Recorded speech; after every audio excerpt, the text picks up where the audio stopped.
Welcome back our channel Bhavani happy family. అందరు ఎలా ఉన్నారండి? అందరూ బాగుండాలి, అందులో నేను ఉండాలి. సో అందరూ బాగుండాలని మనస్ఫూర్తిగా అయితే కోరుకుంటున్నాను. సో ఈరోజు వీడియో ఏంటంటే కనుక ప్రెగ్నెన్సీలో బ్యాక్ పెయిన్ అంటే ప్రెగ్నెన్సీలో నడుము నొప్పి రావడానికి కారణాలు. సో ఇవన్నీ కూడా మనం చక్కగా క్లారిటీగా తెలుసుకుందాం అనమాట. సో వీడియోలోకి వెళ్ళబోయి అంతకన్నా ముందు ఏం చేయాలో తెలుసు కదా, కంపల్సరీ అందరికీ తెలుసు, అయినా చెప్పడం నా బాధ్యత అనమాట. సో మన వీడియోస్ అందరికీ నచ్చినట్లయితే కంపల్సరీ సబ్స్క్రైబ్ చేసుకోండి, లైక్ చేయండి, కామెంట్ చేయండి అండ్ షేర్ చేయడం మర్చిపోవద్దు. అలాగే మీరు చూసిన ప్రతి వీడియో చివరి వరకు చూడడానికి ట్రై చేయండి. అలాగే మీ ఎవరికైనా మీ చుట్టుపక్కల కానీ మీ రిలేటివ్స్లో కానీ ఎవరైనా యూజ్ అయ్యే వాళ్ళు ఉంటే వాళ్ళకి తప్పకుండా షేర్ చేయండి. లైక్ చేస్తే ఇంకొక నలుగురికి ఉపయోగపడే అవకాశం ఉంటుంది కాబట్టి so please share, like, subscribe. So వీడియోలోకి అయితే వెళ్ళిపోదాం. ప్రెగ్నెన్సీలో నడుము నొప్పి రావడానికి కారణాలు. సో ప్రెగ్నెన్సీలో నడుము నొప్పి రావడం సహజం అండి.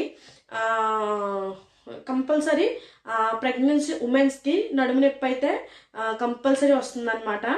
సో నాకు నా ప్రెగ్నెన్సీ అనుభవాలు చెప్పినప్పుడు ఒకళ్ళైతే కామెంట్ పెట్టారు, నా బ్యాక్ పెయిన్ వచ్చిందా మీకు అనేసి. సో నాకు మెసేజ్ క్లారిటీ లేదు, అంటే బ్యాక్ పెయిన్ నేను ప్రెగ్నెన్సీలో ఉన్నప్పుడు బ్యాక్ పెయిన్ వచ్చిందన్నారా లేదా బ్యాక్ పెయిన్ వస్తుందన్నారా నాకు అర్థం కాదంటే మీకు బ్యాక్ పెయిన్ వస్తుందా అని మెసేజ్ పెట్టారనమాట. సో వచ్చిందా అని ఏమన్నా క్లారిటీ ఏమో ఒకవేళ. సో అయినా నేను క్లారిటీగా సో వీడియో మన దాంట్లో లేదు కాబట్టి కంపల్సరీ చెయ్యాలనేసి చేస్తున్నాను అనమాట. సో ప్రెగ్నెన్సీలో బ్యాక్ పెయిన్ రావడం సహజం. సో ప్రెగ్నెన్సీలో మనకి బ్యాక్ పెయిన్ రావడం అనేది చాలా సహజం అనమాట. సో ఈ బ్యాక్ పెయిన్ అనేది బాగా సివియర్గా ఉన్నప్పుడు, నార్మల్గా బ్యాక్ పెయిన్ ఉంటే ఇట్స్ ఓకే, పర్వాలేదు. లేదు మాకు బ్యాక్ పెయిన్ బాగా సివియర్గా ఉంది అన్నప్పుడు మటుకి డాక్టర్ని కన్సల్ట్ అవ్వడం వెరీ వెరీ ఇంపార్టెంట్ అనమాట. సో బాగా సివియర్గా ఉంటే మట్టుకి కంపల్సరీ డాక్టర్ని అయితే కన్సల్ట్ అవ్వాలండి. అసలు మనకు ప్రెగ్నెన్సీలో నడుము నొప్పి రావడానికి కారణం ఏంటంటే కనుక, సో మనకి నడుము నొప్పి రావడానికి కారణం మెయిన్గా మనము అంటే ప్రెగ్నెన్సీ లేడీ బరువు పెరగడం. అంటే ఇప్పుడు ప్రెగ్నెన్సీ టైంలో మీరు బరువు పెరుగుతారు కదండి కంపల్సరీ. సో ప్రెగ్నెన్సీలో మెయిన్గా రావడానికి కారణం ఏంటి నడుము నొప్పి అంటే కనుక, సో మధ్య మధ్యలో డిస్టర్బెన్స్ అవుతుంది ఏమనుకోకండి. సో పిల్లల్ని చూసుకుంటూ వీడియో చేసుకుంటున్నాను అనమాట. సో ప్రెగ్నెన్సీ లేడీస్ వెయిట్ పెరుగుతారు కదండి. సో ఆబ్వియస్లీ వెయిట్ గెయిన్ అవ్వాలి కంపల్సరీ. 12 kgs అంటే 12 kgs ప్రెగ్నెంట్ ఈ 9 నెలల ప్రయాణంలో ఈ 12 kgs అనేది కంపల్సరీ పెరగాలి. సడన్ అంటే కరెక్ట్గా వెయిట్ ఉన్న వాళ్ళు లేదా ఎక్కువ ఒబిసిటీ ఉన్న వాళ్ళు కొంచెం తక్కువ పెరిగినా పర్లేదు, బాగా వీక్గా ఉన్న వాళ్ళు కొంచెం ఎక్కువ పెరిగినా పర్లేదు.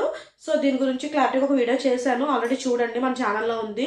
సో ప్రెగ్నెన్సీ లేడీ బరువు పెరగడం వల్ల ఆ ప్రెజర్ కూడా బ్యాక్ పైన, సో బ్యాక్ నడుము పైన పడుతుంది అనమాట. సో ఇంకొకటి ఏంటంటే కనుక మన బేబీ అంటే కడుపులో బేబీ కూడా నెల నెల పెరుగుతూ ఉంటుంది కదండి. సో ఆ పెరగడం కూడా, సో బేబీ కూడా బేబీతో పాటు మాయ, సో ఇవన్నీ పెరుగుతాయి కదా. సో ప్లాసెంటా, బేబీ ఇవన్నీ పెరుగుతూ ఉంటాయి కాబట్టి సో ఆ బేబీ పెరగడం కూడా, సో ఆ బేబీ ప్రెజర్ కూడా మన బ్యాక్ పైన అయితే, సో మన నడుము పైన అయితే పడుతుందన్నమాట. సో మెయిన్ కారణాలు అయితే ఇవి. అలాగే ఇంకా ఎక్కువసేపు నుంచోవడం వల్ల, సో ఎక్కువసేపు అట్లాగే నుంచున్నా మీకు బ్యాక్ పెయిన్ వస్తుంది.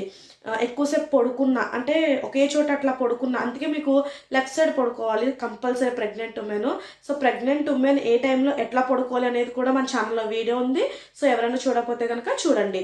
సో లెఫ్ట్ సైడ్ పడుకోవాలి చక్కగా, అంటే బ్యాక్ పైనే ప్రెజర్ పెట్టకుండా అటు ఇటు లెఫ్ట్ సైడ్ కొంచెంసేపు, రైట్ సైడ్ కొంచెంసేపు అట్లా పడుకుంటూ కొంచెం మేనేజ్ చేసుకోవచ్చు. అలాగే సడన్గా లెగిసిపోవడం అంటే కూర్చుని సడన్గా లెగిసిపోవడం, సో సడన్గా అస్సలు లెగవద్దండి. సో సడన్గా లెగిసిపోయినా మీకు బ్యాక్ పెయిన్ వస్తుంది. అలాగే సడన్గా కూర్చోవడం, సడన్గా కూర్చున్నా సరే మీకు బ్యాక్ పెయిన్ వస్తుంది. సో ఇప్పుడు జాబ్స్ చేసే ఉమెన్ వీళ్ళందరూ ఉంటారు కదండి. సో వాళ్ళందరూ ఆఫీస్లో గట్ట ఐఐటి, సో సాఫ్ట్వేర్ ఇట్లాంటి వాళ్ళు ఉంటారు కదా.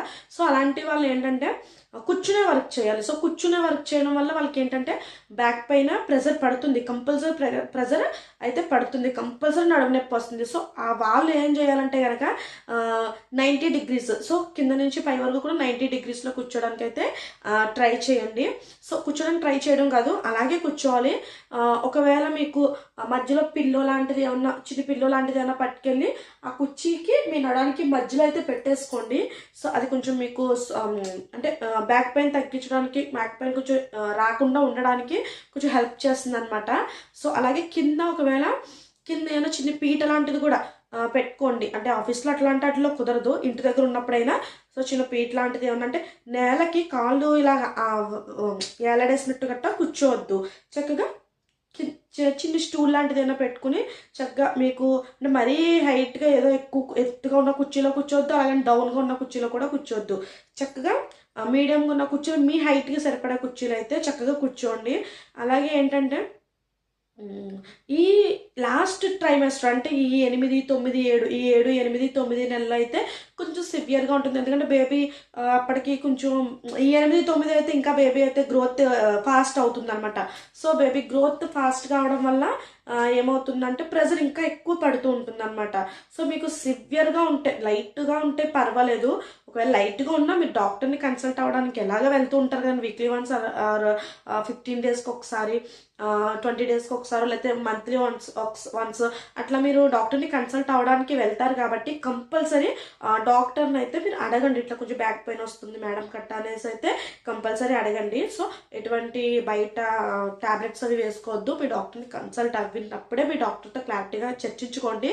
సో ఆవిడ రాస్తారు కాబట్టి, మెడిసిన్ అనేది వాళ్ళే ఇస్తారు కాబట్టి, సో నో ప్రాబ్లం. సో ఇలాంటివి ఇలాగ నుంచోడం, సడన్గా ఎక్కువసేపు నుంచున్నా, సడన్గా కూర్చున్నా, ఎక్కువసేపు అలాగే కూర్చున్నా, సో ఇలాగా ఈ కరెక్ట్ పొజిషన్లో పడుకోకపోయినా, సో ఇట్లాంటి వాటి వల్ల కూడా మీకు బ్యాక్ పెయిన్ అనేది అయితే ప్రెగ్నెన్సీలో మనకి వస్తుందన్నమాట.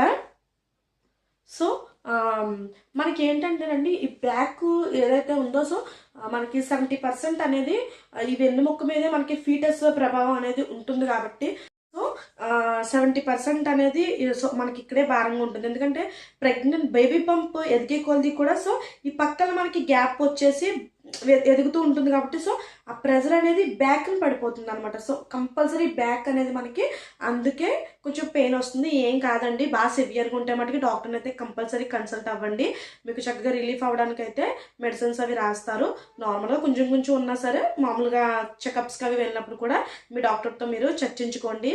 సో వీడియో అయితే ఇంకెంతేనండి, కంపల్సరీ నచ్చిందని అనుకుంటున్నాను. సో ప్రతి ఒక్కళ్ళు కూడా లైక్ చేయండి, షేర్ చేయండి, సబ్స్క్రైబ్ చేసుకోవడం మట్టుకు మర్చిపోవద్దు. Bye bye.